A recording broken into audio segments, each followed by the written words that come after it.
السلام علیکم ورحمۃ اللہ وبرکاتہ۔ معزز ناظرین، ہم آپ کی خدمت میں پیش کرنے لگے ہیں ایک چور کی بات، ایک چور کا قصہ۔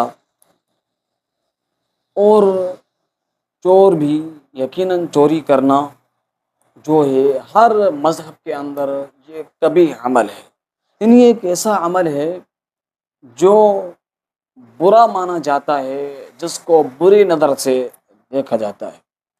تو ایک چور کے حوالے سے ہم آپ کی خدمت میں ایک قصہ پیش کر رہے ہیں، بڑا ہی دلچسپ قصہ ہے، اور پھر ہم آپ کو بتائیں گے کہ اس قصے سے کیا سبق ملتا ہے۔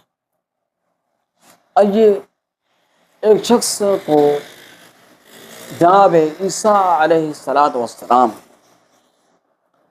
چوری کرتے ہوئے دیکھا۔ اللہ کے پیغمبر تھے، اللہ کے نبی تھے، انہوں نے اس شخص کو چوری کرتے ہوئے دیکھا۔ انہوں نے دیکھا، ان کو اس کا یہ عمل بہت ہی برا لگا، اور پھر اس سے پوچھا کہ کیا آپ نے چوری کی ہے؟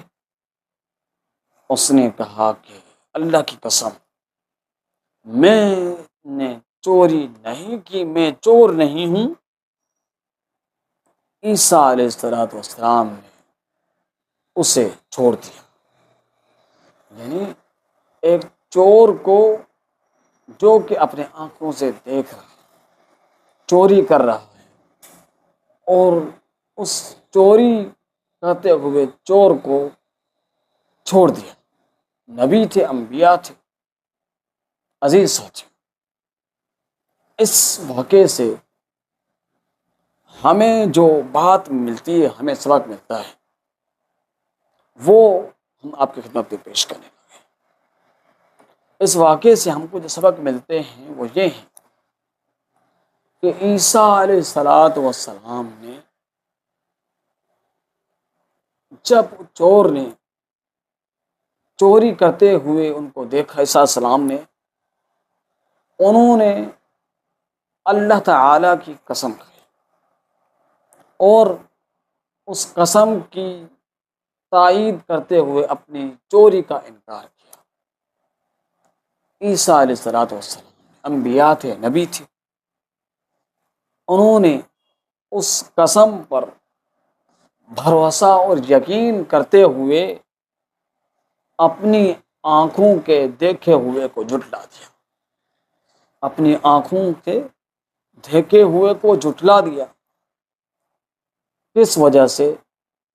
کہ اس نے اللہ تبارک و تعالی کی ذات کی قسم اٹھائی تھی۔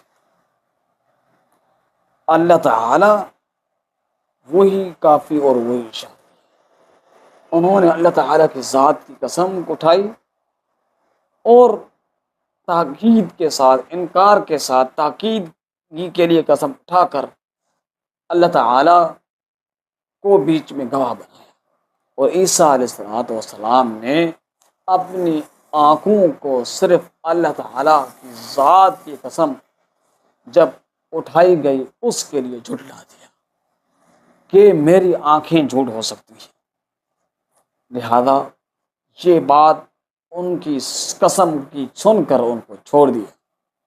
ایک یہ سبق ملا کہ جب اللہ تعالیٰ آپ اپنے آنکھوں سے کوئی ایسا کبھی عمل دیکھتے ہیں اور سامنے والا اگر پکڑ میں آ جاتا ہے اور اللہ تعالیٰ کی قسم اٹھا لیتا ہے، تو آپ نے اللہ تعالیٰ کی قسم کی قدر کرتے ہوئے، اس کی ذات کی قدر کرتے ہوئے، اور اس کی توحید جو کہ قسم کے اندر موجود ہے، یہ دوسرا سبق ہے کہ اس کی توحید بھی، اس کے اندر اس کی توحید اور اس میں اسماء صفات جو بھی آتی ہیں قسم کے اندر، اس سب کی آپ نے قدر کرتے ہوئے اس چور کو اللہ تعالیٰ کے اوپر چھوڑ دینا ہے۔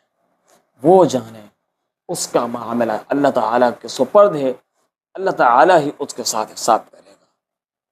تو لہذا اس واقعے سے ہمیں یہ ترغیب ملی کہ اللہ تعالیٰ کی ذات کی کس قدر اہمیت ہے اس کو پہچاننے کی، کیونکہ اللہ تعالیٰ کے کلام مجید کے اندر فرمایا کہ ما قدر اللہ حق قدرہ، لوگوں نے اللہ تعالیٰ کا قدر نہیں جانا، قدر نہیں کیا جس طرح اللہ تعالیٰ کی ذات کی قدر کا حق تھا۔ تو لہذا ہمیں اس سے جو سبق ملا، اللہ تعالیٰ سے دعا کریں کہ ہمیں ان اسباق سے، اس واقعے سے ملنے والے جو سبق ہیں اس سبق کو اپنانے عمل کرنے کی توفیق عطا فرمائے۔ والسلام علیکم ورحمۃ اللہ وبرکاتہ۔